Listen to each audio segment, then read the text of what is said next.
찬송가 10장 드리겠습니다.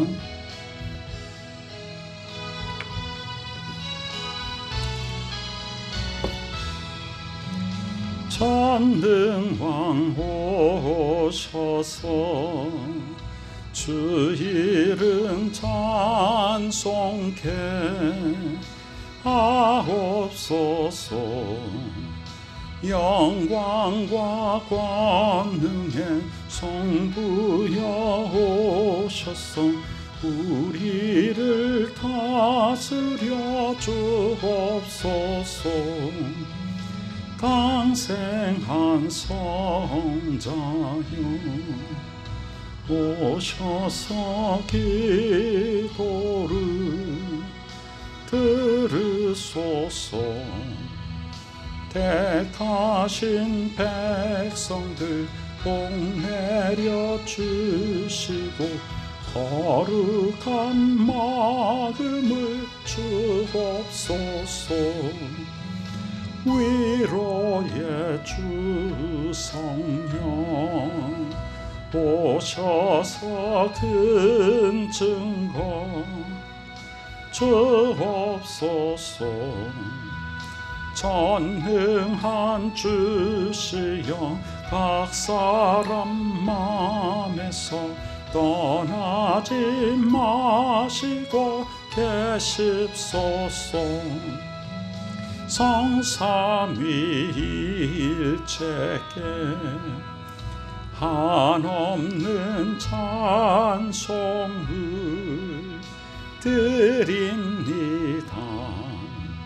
존귀한 주님을 영광 중 배웠고 영원히 모시게 하옵소서. 아멘. 전능하신 아버지 하나님 감사드립니다. 우리들의 삶을 늘 지켜주시고 하나님의 말씀을 귀 기울여 듣게 하여 주시며 그 말씀 따라 순종하여 하나님 앞에 복된 자녀의 열매 맺을 수 있도록 항상 우리를 지켜주시니 감사드립니다. 세상과 벗하여 살다가 멸망의 길로 가지 않게 하여 주시고 언제나 하나님의 말씀을 가까이 하며 항상 주를 섬기는 것을 기뻐하고 즐겨하며 하나님의 보호하심 가운데 승리하는 삶을 살 수 있도록 축복하여 주옵소서. 참으로 어두운 세상, 죄악이 창궐한 세상 속에서 주의 자녀들을 늘 지켜주시는 좋으신 하나님 감사드립니다.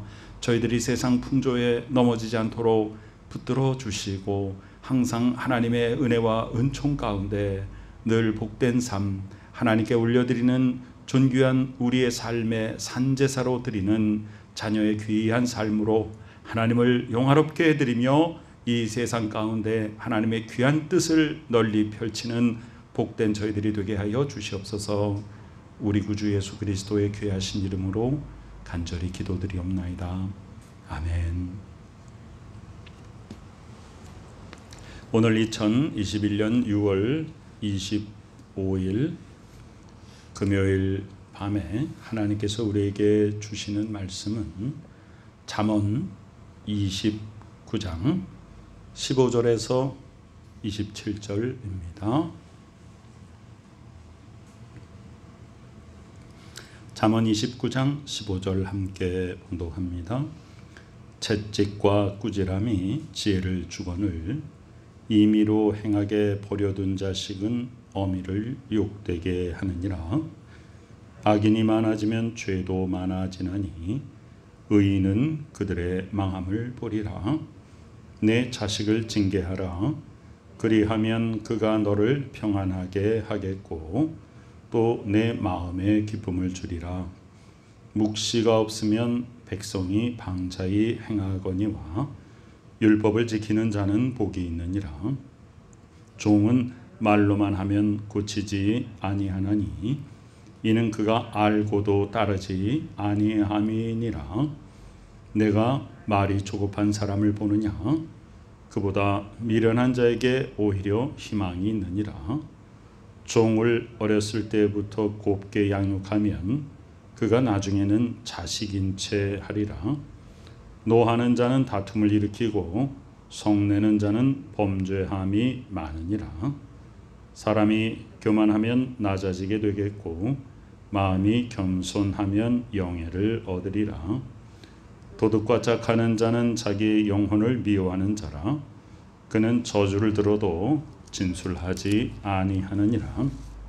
사람을 두려워하면 올무에 걸리게 되거니와 여호와를 의지하는 자는 안전하리라. 주권자에게 은혜를 구하는 자가 많으나 사람의 일의 작정은 여호와께로 말미암느니라. 불의한 자는 의인에게 미움을 받고 바르게 행하는 자는 악인에게 미움을 받느니라. 아멘.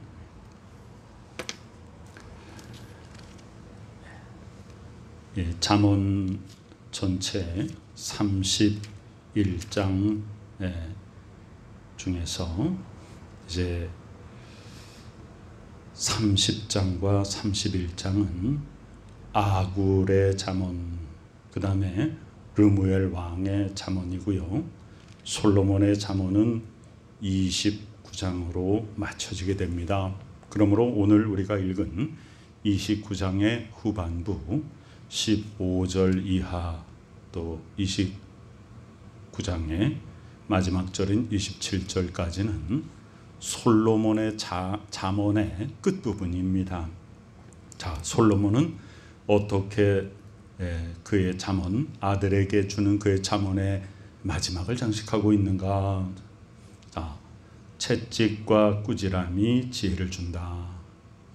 참 요즘 세대에 이 채찍과 꾸지람이 지혜를 준다는 것을 점점 받아들이지 않는 그런 풍조입니다. 자, 그러나 성경은 우리에게 무엇을 말하고 있는가? 이것은 사람에게 체벌을 가하고 사람을 모욕을 주고 그러라는 얘기가 아닙니다. 자, 그 다음에 보면 임의로 행하게 버려둔 자식이다 그랬습니다. 여기서 가장 중요한 말이 바로 버려둔 자식입니다. 하나님께서 우리를 사랑하시기 때문에 우리를 징계하시고 연단하십니다. 만약에 우리가 어떤 상황 속에서도 하나님이 우리를 전혀 하나님이 우리의 삶에 관여하지 않으신다면 그것은 버림받은 자식이나 마찬가지입니다. 그래서 여기 버려둔 자식은 어떤 자식이냐? 훈계도 하지 아니하고 그냥 임의로 행하게 놔둔다. 그런 자식은 어미를 욕되게 한다 그랬습니다. 그래서 부모에게는 무슨 책임이 있냐면 훈육의 책임이 있는 것입니다. 이 훈육의 책임은 자녀가 임의로 행하도록 그냥 두지 않는 것입니다. 그래서 하나님의 말씀의 법이 우리에게 지금 훈육에 대한 중요성을 일깨워 줍니다. 16절에 악인이 많아지면 죄도 많아지나니, 당연한 말씀이죠. 그런데 악인과 죄의 관계는 어떤 것인가? 세상 사람들은요, 죄를 지은 자가 죄인입니다. 악인입니다. 그러나 하나님의 관점으로는요, 악하기 때문에 죄를 짓는 것이에요. 악의 본성이 우리에게 있기 때문에 그래서 악이 표출되는 것입니다. 그래서 악인이 많아지면 죄도 많아지나니, 악한 본성을 가지고 있는 사람들이 많으면, 자, 우리가 모두 다 하나님의 거룩한 형상을 따라 지음 받았는데 우리가 하나님께 범죄함으로 말미암아 죄악이 이 세상에 들어오게 되었습니다. 그래서 우리 모두가 다 악을 품고 있는 것이죠. 그런데 우리가 그 죄의 문제를 우리 스스로 해결할 수 없습니다. 오직 우리 구주 예수 그리스도께서 대신 속하여 주심, 그 대속하신 은혜를 통해서 나의 죄값을 예수께서 대신 치러 주심으로 말미암아 우리는 그 죄로부터 해방받고 하나님의 자녀가 된 것이죠. 그러니까 여기 16절에 악인은 뭐냐 하면 예수 그리스도로 말미암아 깨끗함을 입지 못한 자입니다. 아직 예수 그리스도를 개인의 구주로 영접하지 못한 사람들입니다. 그 사람들이 많아지면 죄가 많아진다. 성경에서 죄라고 하는 것은 어떤 것입니까? 세상에서의 죄는 그 죄라고 하는 실체를 저지르면 죄를 지은 것이죠. 그러나 성경에서는 죄라고 하는 것은 의를 행하지 않는 것, 의라고 하는 관역을 벗어나는 것이 다 죄입니다. 자, 그래서 바로 이 죄가 많아지게 되니까 의인들은 그들의 망함을 보리라. 자, 의인은 자기 스스로 의로운 게 아니라 예수 그리스도의 은혜 가운데 거하는 자이죠. 자, 17절에 보면 또 징계가 나옵니다. 내 자식을 징계하라. 그리하면 그가 너를 평안하게 하겠고 또 내 마음에 기쁨을 주리라. 오늘 채찍과 꾸지람, 징계 이런 말들이 참으로 지금의 세대에서 어울리지 않는 것 같죠. 자, 그러면 지금의 세대에서 왜 이런 것들을 거부하게 되었습니까? 성경에서 말하고 있는 채찍, 꾸지람, 징계 이런 단어들은요, 자녀들을 학대하라는 것이 아닙니다. 그런데 과거에 어떤 삶이 우리에게 펼쳐졌습니까? 자녀들을 존중하지 않고 무시하고 윽박지르고 때리고 이렇게 하는 거예요. 진정한 하나님의 말씀을 가지고 훈육하는 것이 아니라 감정적으로 대하고 무시하고 존중하지 않았던 그런 것들이 지금에 와서는 이런 꾸지람과 또한 징계를 전면적으로 거부하고 임의로 행하게 하는 그런 데까지 이르게 된 것입니다.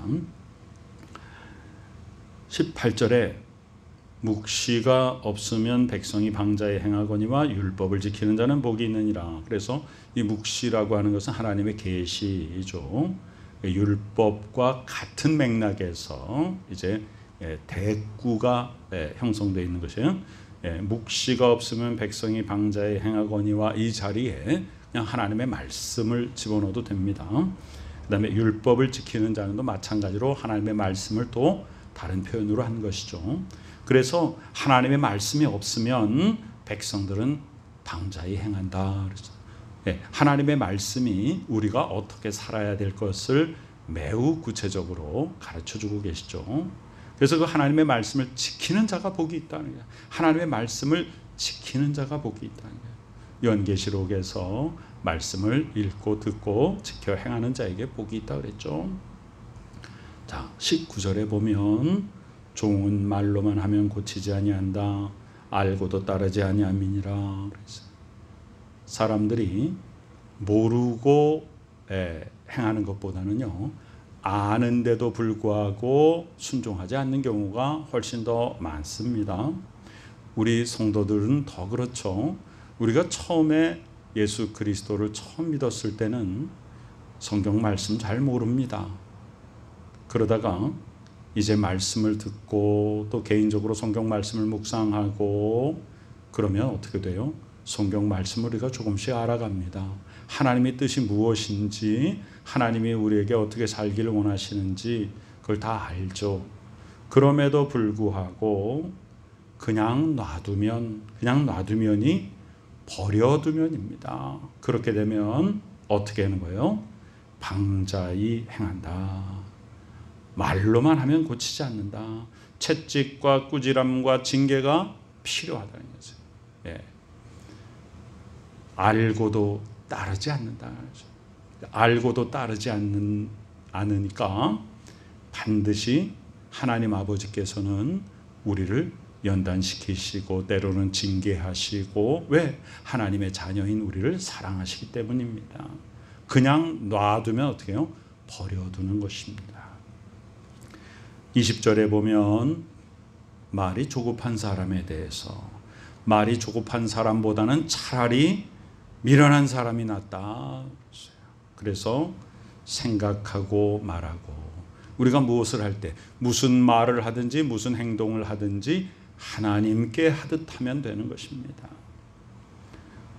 종을 어렸을 때부터 곱게 양육하면 그가 나중에는 자식인 채 하리라. 자, 우리의 분수를 알고 내가 처해야 될 처신을 알고 사는 것이 우리가 지혜롭고 현명한 삶입니다. 우리가 이 땅 가운데서 하나님이 주신 우리의 본분들이 있습니다.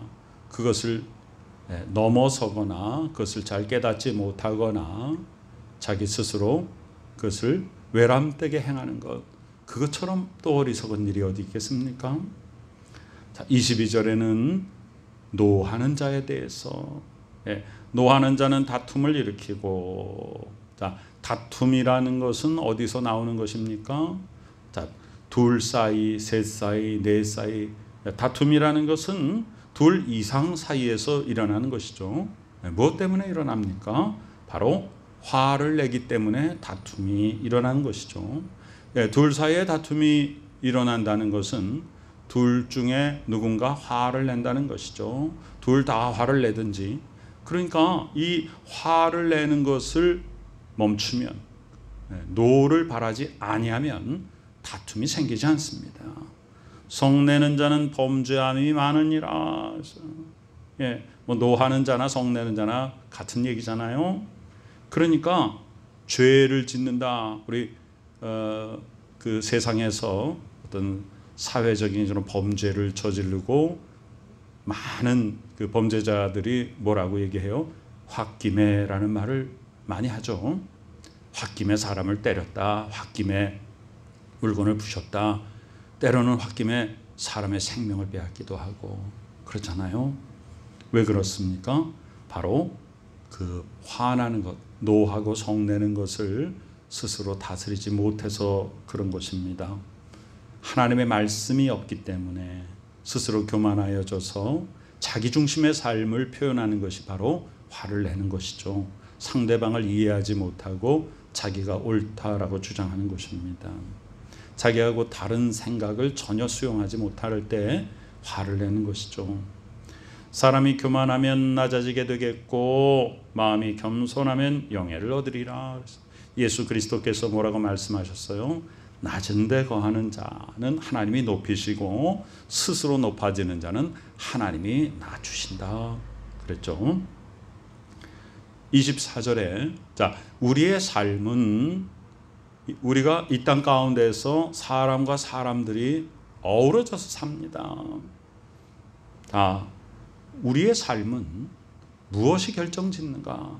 도둑과 짝하는 자는 자기의 영혼을 미워하는 자다. 그는 저주를 들어도 진술하지 아니하느니라. 누구와 사귀는가? 우리는 어떤 사람과 무엇을 하면서 어디에서 얼마나 많은 시간을 보내는가? 그것이 그 사람을 상당 부분 결정합니다. 그러니까 우리는 무엇을 하는가, 누구와 무엇을 하는가 굉장히 중요합니다. 성도들이 모여서 함께 말씀을 묵상하고 기도하는 것과 이렇게 도둑과 짝하여서 무엇을 훔칠까라고 하는 것과는 천지 차이입니다. 그래서 우리는 주 안에서의 교제권, 말씀 안에서의 교제, 함께 모여 예배드리고 떡을 떼고 나누는 일에 우린 더욱더 힘써야 합니다.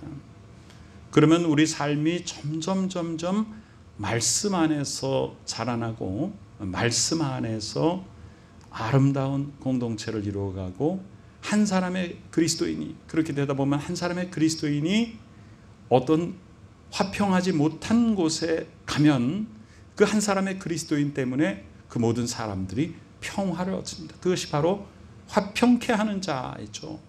왜 그러냐?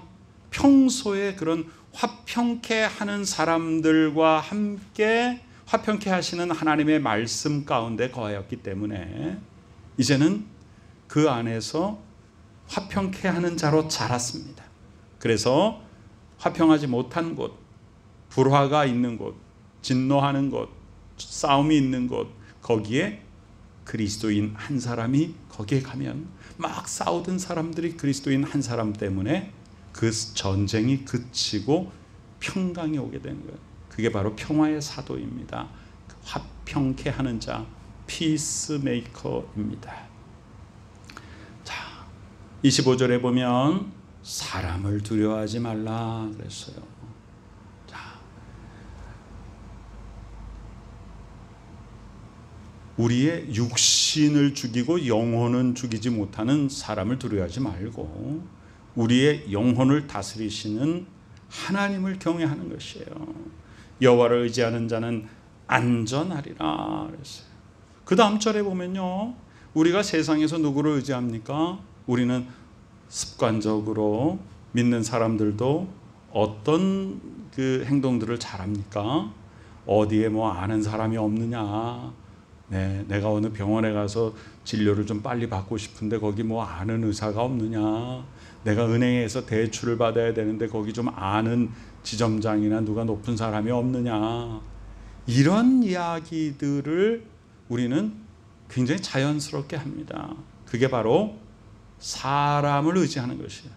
주권자니까 뭐예요? 주권자가 꼭 옛날에 왕정시대 때 왕이나 지금의 대통령뿐만이 아니라 뭔가 세상에서의 힘을 가지고 있는 사람을 의지하는 경향이 사람에게는 있습니다.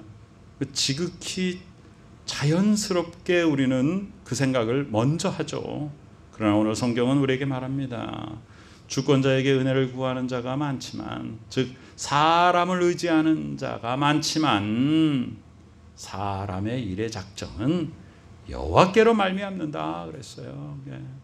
천지를 창조하신 하나님, 만군의 주가 되신 하나님, 모든 것을 아시고 계획하시고 섭리 가운데로 인도하시는 하나님께 우리는 모든 것을 맡기고 모든 것이 하나님으로부터 나온다는 사실에 대해서 결코 우리는 흔들리지 말아야 됩니다. 마지막 절입니다.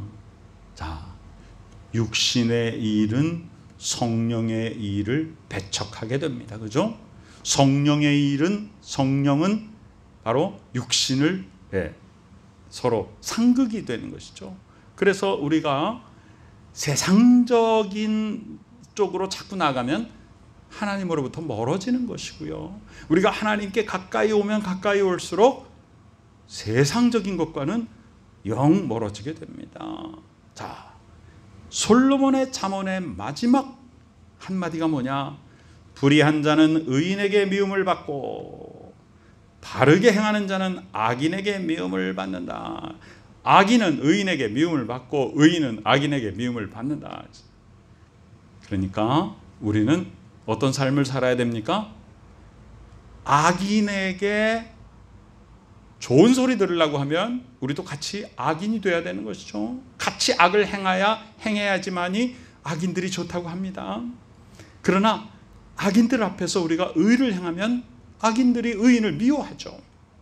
예수께서 이제 십자가를 지시기 전에 제자들에게 뭐라고 말씀하셔요? 세상이 너희를 미워하면 세상이 곧 나를 미워함이라. 예수 그리스도께서 바로 진리 그 자체이시잖아요. 예수님의 제자들이 바로 예수님을 따르는 자들, 즉 진리를 추구하는 자들이잖아요.